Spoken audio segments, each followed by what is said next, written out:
Hello, this video is going to be my entry into Sandman's $50 challenge. And this is kind of an interesting challenge because everybody's using the same brand lock, the exact same brand lock. And it's about $10 from Walmart.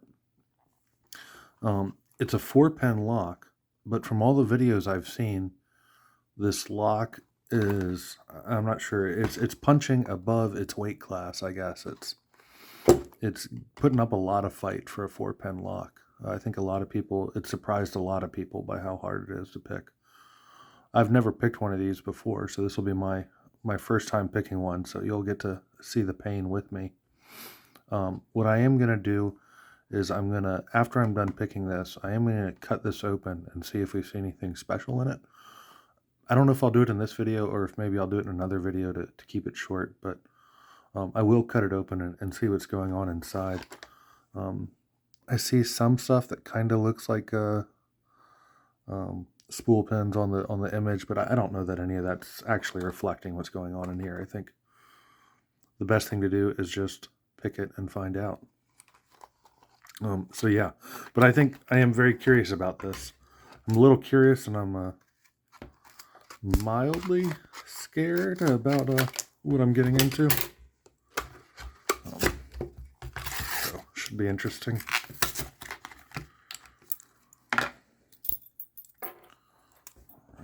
I'm going to start with the 40,000th turner. And I've got my 3 hooks here. I'm not sure which one. I was going to start off with this hook from the Necessary 9. See how that goes with the 40,000th turner.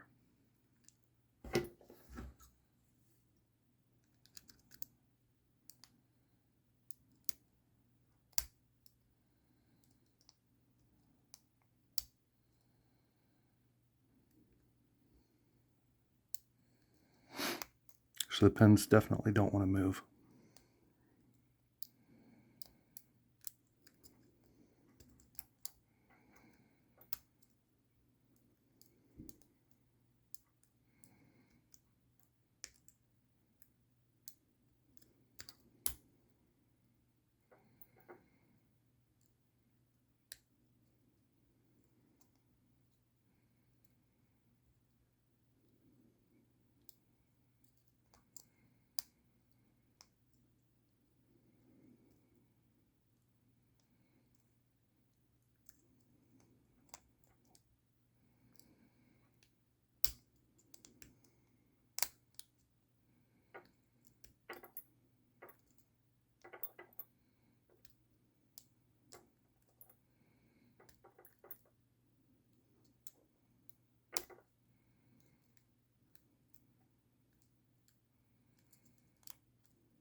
Interesting.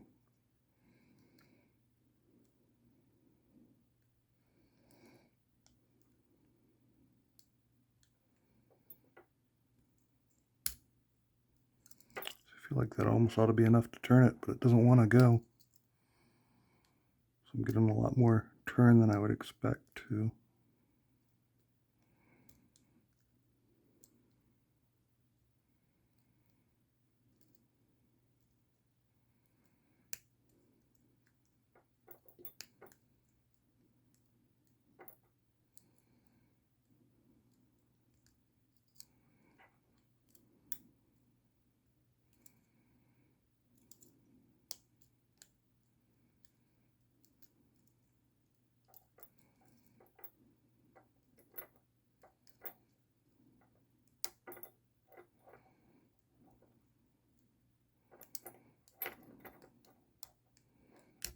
Ah, there we go. Oh, wow. That time went by really quick. All right. Yeah, that thing is it's definitely tougher than I expected. The pins don't want to lift. I feel like I was getting jammed up. How's the key work in there? Very smooth. Okay, so it is a sprung core there and a sprung shackle. We've got ball bearings on the inside there. Not key retaining. Interesting. Yeah, very interesting lock. Very surprising how hard that was. I am definitely going to cut this thing up, and we'll take a look at what's going on inside of it. Definitely a good call on this lock there, Sandman. This thing is it's got something special going on in there for sure. I'm very curious to see what it is. But yeah, surprisingly tough lock for sure. Thank you all for watching. Yeah, there'll either be an attachment on here with the gutting, or it'll be another video. But either way, thank you for watching. Thank you for the challenge. Bye.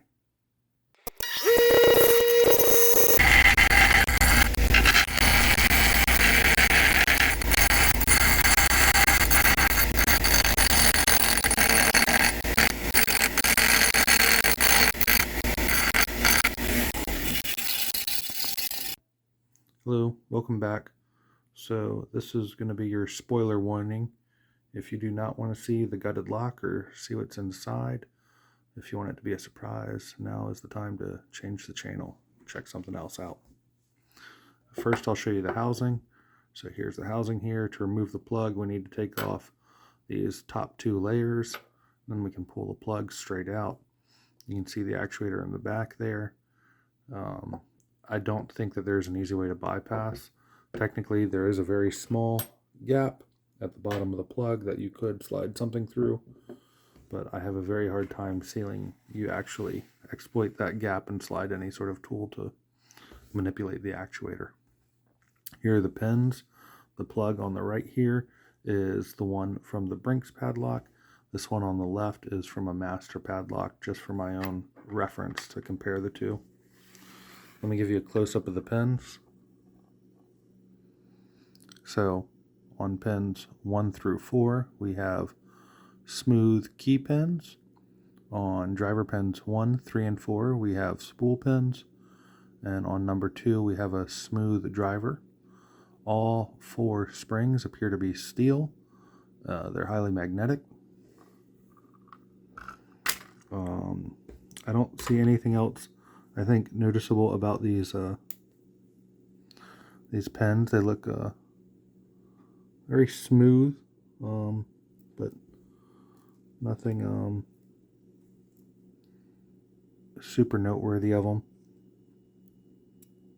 I don't see any sort of scratches or serration marks to give it a serrated effect on them. Let me double check this driver. Yeah, that driver looks completely completely smooth to me. All right. If we look at the plug, there's nothing really special to note that I can see. There is a slight bevel on the holes drilled, but nothing to catch pens or anything like that. Nothing to like act like threading or milling to really catch them. You can see I messed up the face pretty good taking it apart.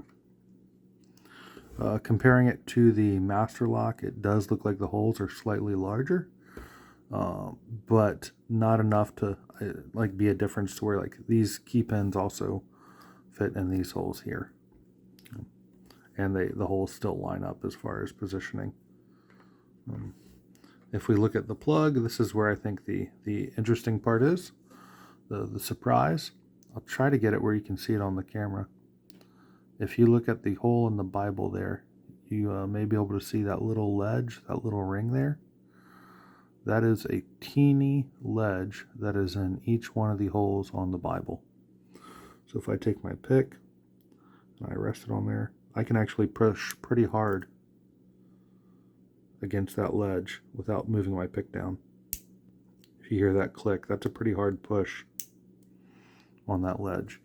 It's a very small ledge, but it does exist. And that makes a lot more sense to me as to the feeling I was getting, because the feeling I was getting when I was picking it didn't make me think of spool pins. It made me think of serrated pins. It made me think of stuck pins that don't want to move. That doesn't matter when the driver pins are smooth, like on pin 2, but when you've got the spool pins on 1, 3, and 4, when these get engaged, when those spools get pushed up, that top of that spool right here,